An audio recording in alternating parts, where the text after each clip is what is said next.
Berlatar di India, film diawali dengan memperlihatkan suasana di sebuah sekolah elit setingkat dengan SMA. Lalu, terlihat seorang anak remaja sedang dijemput seseorang dengan mobil mewahnya. Anak ini bernama Ovi. Dia merupakan anak dari seorang gembong narkoba yang terkenal di negaranya yang bernama Mahajan. Tetapi, Ovi merasa dirinya kurang beruntung karena hingga di usianya yang menginjak dewasa, ayahnya tak pernah memberikannya sedikit pun kesempatan untuk bergaul dengan teman-temannya.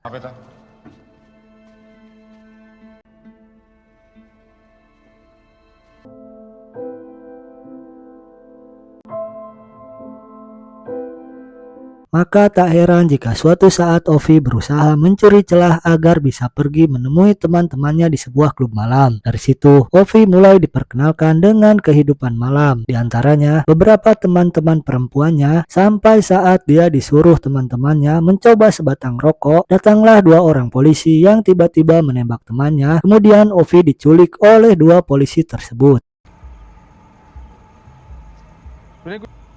अंदर से खरीदा नहीं हमारा नहीं अरे चिल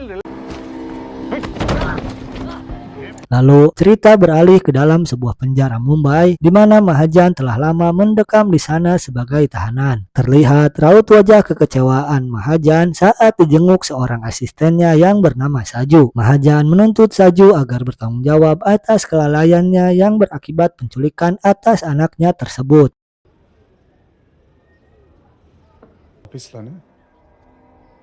पूरी फौज बैठ के तेरी मार नहीं सकता तो चाह मेरे Atas rasa bersalahnya, Saju paham apa yang harus dia lakukan untuk sang majikan. Tetapi saat ini dia sama sekali tidak bisa berbuat apa-apa karena pihak Departemen Keuangan India telah membekukan semua aset kekayaan milik Mahajan. Kalaupun ada, tentunya itu tidak akan cukup untuk membayar orang yang profesional. Namun, di luar semua itu, Saju yang merupakan mantan anggota militer India bertekad apapun akan dilakukannya demi menebus kesalahannya tersebut. एक आदमी है जो ये सब काम करता है कुछ भी करो Cerita kemudian berpindah ke suatu tempat di Australia di mana seorang wanita cantik yang bernama Nick sedang membujuk Taylor, seorang mantan anggota marinir Australia yang kini jadi tentara bayaran pasar gelap untuk terlibat dalam sebuah misi pembebasan sandera yang telah menimpa Ovi Mahajan di India.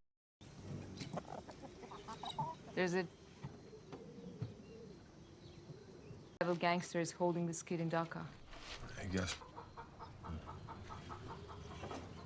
Ternyata seseorang telah menawari mereka proyek ini dengan bayaran yang sangat besar. Kemudian Taylor langsung menerima tawaran tersebut dengan penuh optimis. Harapannya jika berhasil nanti dia akan punya banyak uang untuk membayar hutangnya dan setidaknya biaya ternak ayamnya pun bisa terjamin. You're hoping if you spin the chain, I'll meet you in Fitzroy Crossing. If you're not, what's his name Ovi.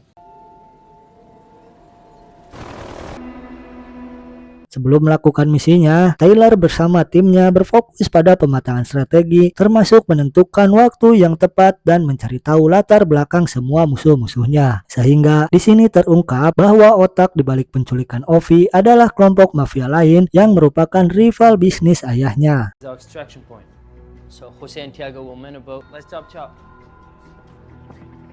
Singkat cerita, Taylor bersama timnya sudah berada di Dhaka, Bangladesh. Dalam waktu singkat, dia sudah bisa berkomunikasi langsung dengan salah seorang pelaku penculikan tersebut. Namun intinya, Taylor harus membawa sejumlah uang tebusan jika menginginkan Ovi selamat.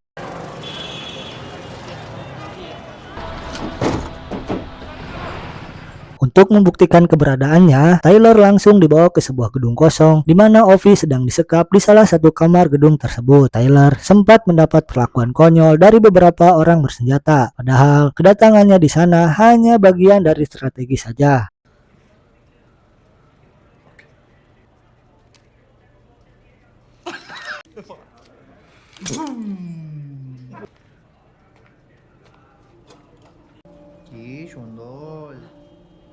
Setelah itu, Taylor diseret dan dipaksa untuk segera mengambil uang tebusannya. Namun tiba-tiba orang yang menyeretnya ditembak jatuh oleh sniper yang sudah dari tadi membidiknya dari kejauhan. Kesempatan itulah yang kemudian dimanfaatkan Tyler untuk melumpuhkan pengawal lainnya, lalu balik lagi ke ruangan penyekapan tadi dan memporak-porandakan semua anggota mafia kecuali seorang bocah yang masih kecil.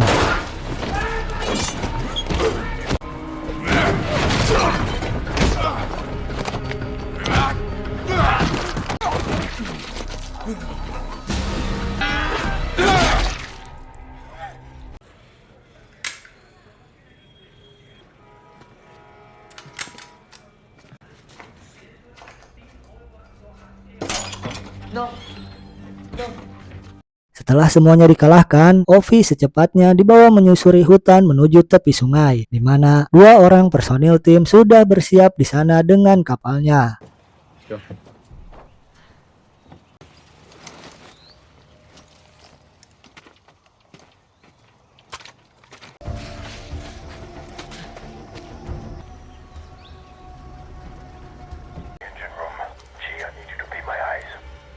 Di sisi lain, pengaruh Amir sebagai mafia terkuat di Bangladesh dan India mampu membuat aparat keamanan kedua negara tersebut tunduk di bawah telapak kakinya. Dan dengan bantuan mereka, kabar hilangnya Ovi akan dapat diselesaikan dengan mudah. Hal itu terbukti ketika 2 personil tim di kapal tadi berhasil mereka lumpuhkan dalam waktu singkat.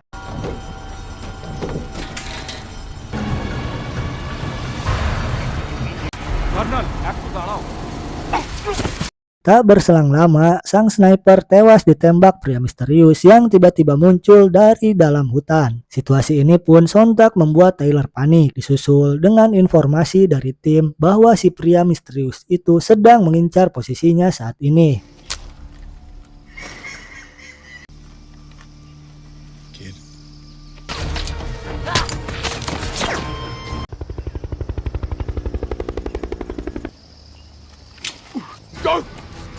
Diam-diam, Ovi mengenali pria itu yang tak lain adalah Saju alias asisten ayahnya sendiri. Namun di sisi lain, Tyler tetap harus melarikan Ovi keluar dari sana karena dicurigai kalau Saju sudah bekerja sama dengan Amir.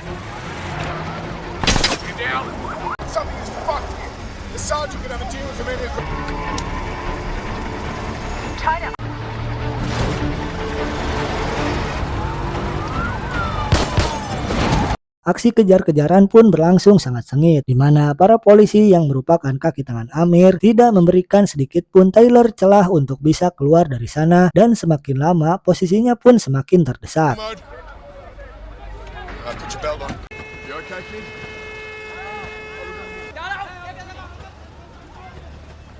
Tidak menyerah sampai di situ, lalu Ovi dibawa memasuki sebuah rumah susun dan memanfaatkan lorong sempit untuk menyerang balik polisi-polisi tadi dari jarak dekat. Namun banyaknya personil dalam pengejaran itu memaksa Tyler terus berlari mencapai lantai tertinggi rusun dan melompatinya.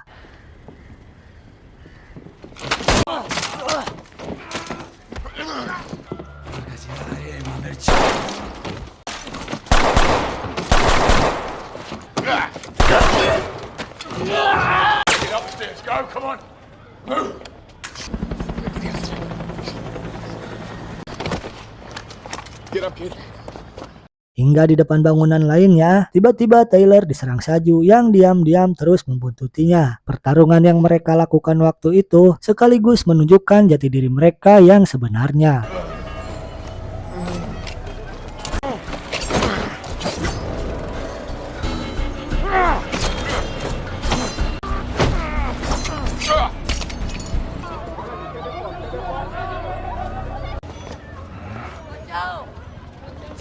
Walaupun akhirnya Tyler harus menabrak Saju dengan sangat keras demi mendapatkan Ovi kembali setelah tadi sempat berada di tangan Saju.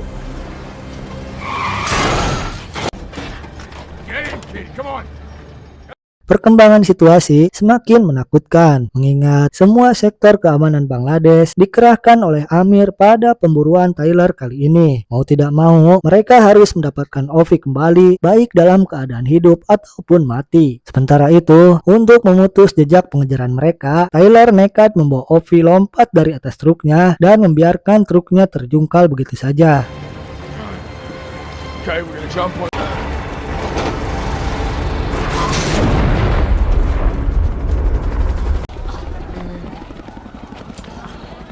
Setelah Amir mengetahui hal itu, lalu pada malam harinya, dia bersama kolonel turun langsung ke TKP untuk memastikan mayat kedua korbannya tersebut. Namun ternyata mereka masih hidup dan berhasil kabur. তোমার শুক্রবার দিকে তাক করে রাখো।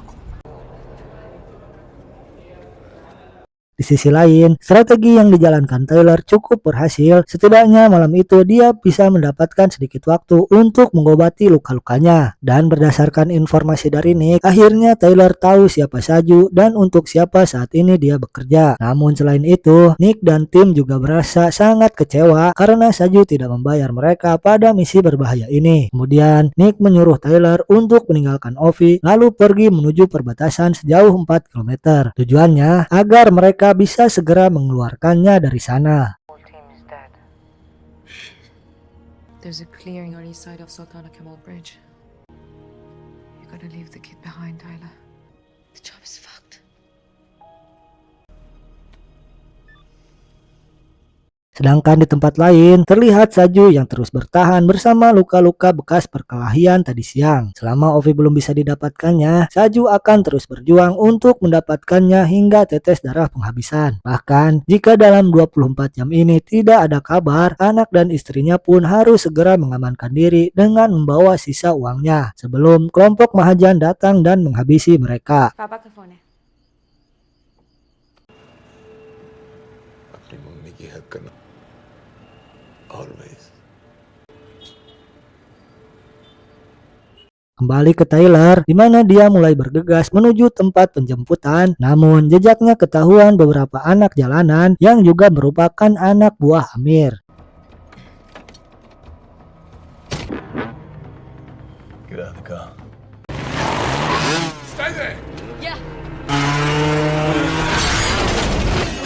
Sempat terjadi insiden menegangkan dengan salah seorang remaja dari mereka, namun dengan mudah Taylor berhasil mengalahkannya. Dan akibatnya, Taylor harus bersembunyi di dalam lorong got dan beruntungnya, seorang rekannya yang bernama Gaspar segera datang menolongnya, lalu mengamankan diri bersama Ovi di rumahnya.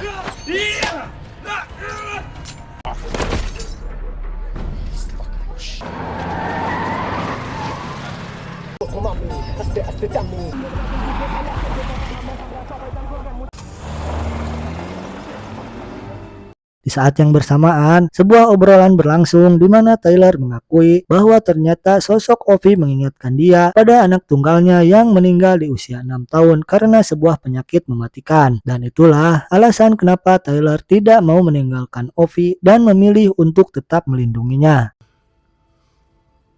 When he died.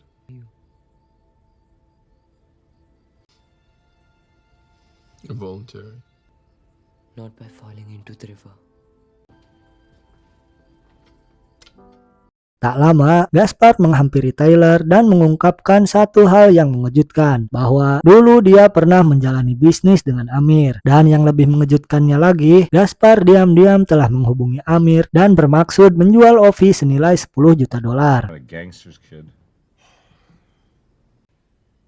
Aren't you sick of this life? Because I am. $10 million. Where'd you call someone? Dengan tegas, Taylor menolak rencana tersebut hingga situasi memanas dan terjadi perkelahian di antara keduanya. Namun dengan kondisi terluka parah, Taylor tak mempunyai cukup tenaga untuk mengimbangi kekuatan Gaspar saat itu. Dan di saat Gaspar hendak membunuh Taylor, Ovi yang mengetahui penyebab keributan itu pun langsung menembak Gaspar hingga tewas saat itu juga.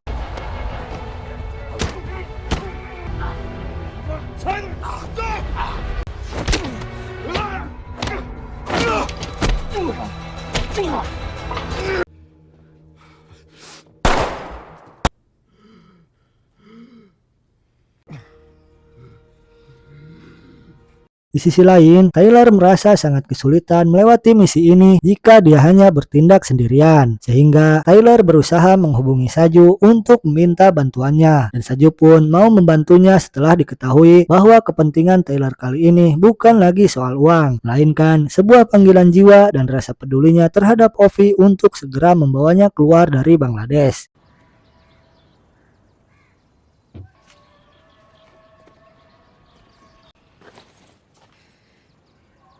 Just like that? Yeah, just like that. He was gonna kill my family if I didn't get his son back.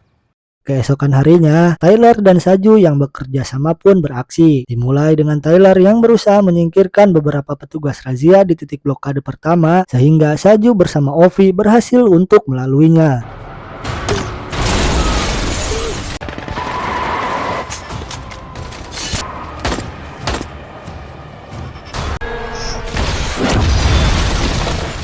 Tinggal tersisa blokade kedua yang aktivitasnya lebih ketat dari yang sebelumnya. Oleh sebab itu, Saju terpaksa membawa Ovi berjalan di antara pejalan kaki lainnya, dan di saat salah satu petugas mencurigainya, dengan sigap Saju membantai beberapa petugas di sana.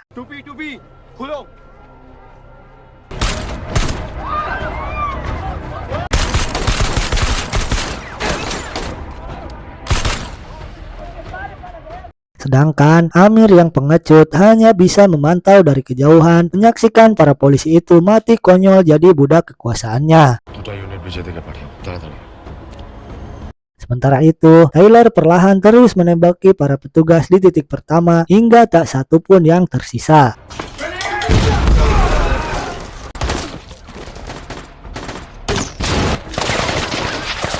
Sedangkan kondisi Saju saat ini semakin terdesak bersamaan dengan datangnya pasukan tambahan yang terus menembakinya dari atas helikopter. Beruntungnya, Nick dan tim yang memilih ikut pada misi sukarela ini datang di saat yang tepat dan langsung membidik basokannya tepat mengenai helikopter tersebut.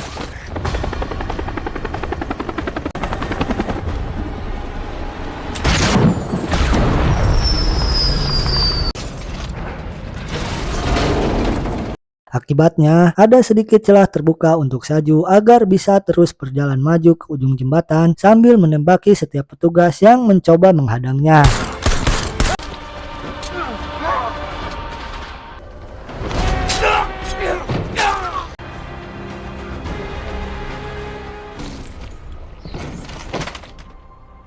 Namun akhirnya, Saju tewas dalam bidikan sang kolonel dari kejauhan. Tak lama setelah itu, peluru kedua kolonel kembali mengenai tubuh Tyler, kemudian Nick membalasnya dengan sangat telak.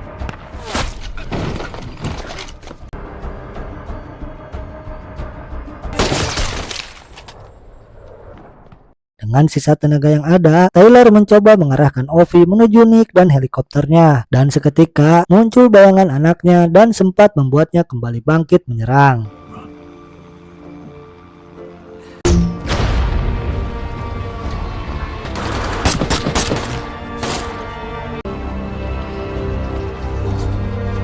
Pada akhirnya, Tyler harus tertembak oleh sang remaja yang sempat dihajarnya tadi malam dalam kondisi yang sangat parah. Tyler kembali mengingat bayangan anaknya, lalu dia pun menjatuhkan dirinya ke dalam sungai.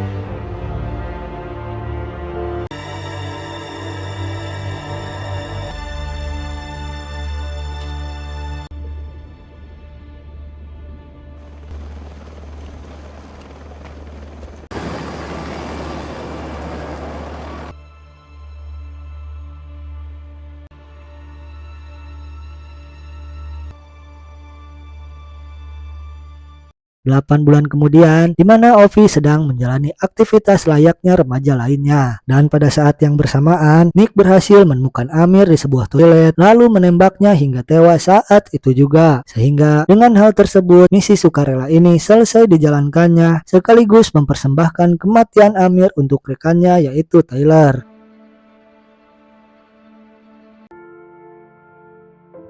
Namun, pada saat Ovi menyelam, terlihat sosok yang mirip dengan Tyler sehingga Ovi sangat terkejut dengan kejadian tersebut.